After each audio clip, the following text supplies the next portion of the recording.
Ano ang options dito na pupuwede pong gawin ng Senado kung kayo pong tatanungin din? Well, ang Senado siguro tatahimik sapagkat majority diyan, mukhang ang majority diyan gusto ang nangyari diyan.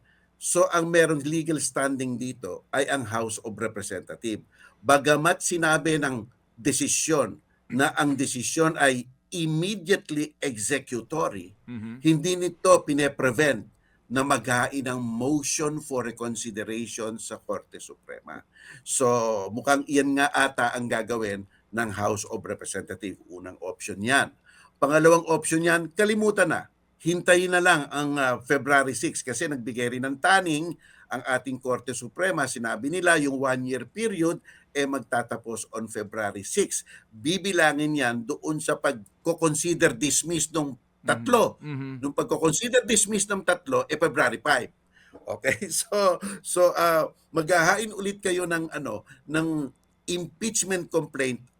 Wag lang before February 6, after February 6. So Okey. 'yon, pwede nilang hintayin. Iyon lang ang o pangatlo, pwede nilang hindi sundin ang ang desisyon ng Korte Suprema, invoking na kami ay separate body, kami ay supreme sa aming mga pangyarihan sapagkat tatlong sangay tayo, we are supreme in our sa aming poder. Hmm. Yan ang mga opinyon ng ibang mga legal expert, no, na Okey. pwede mong wag nang pansinin. Okey, Pero sige kung po. ako lang ang masusunod, pwede na siguro yung motion for reconsideration. O Okey. baka mas practical, hintayin na lang.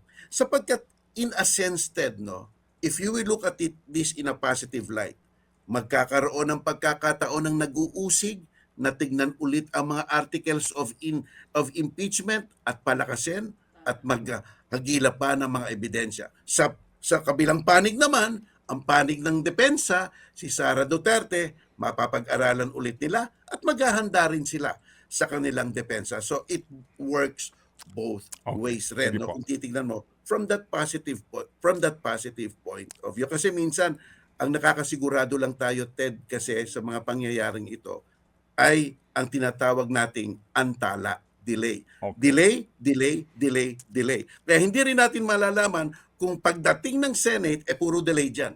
Di ba? Hmm. Kaya baka pwede na rin practical hintayin yung February 6. Because before you know it, nandiyan na yan. At Okey. saka isa pa, itong usaping na to, hindi matatapos to dyan eh. Opo. Magsasalita pa, magbibigkas pa ang mga tao. At isa pa rin, Ted, dapat nating hindi makalimutan. Sabi rin ng desisyon, hindi ang desisyon na ito ay hindi pag-aabsuelto kay Vice President Sara Duterte.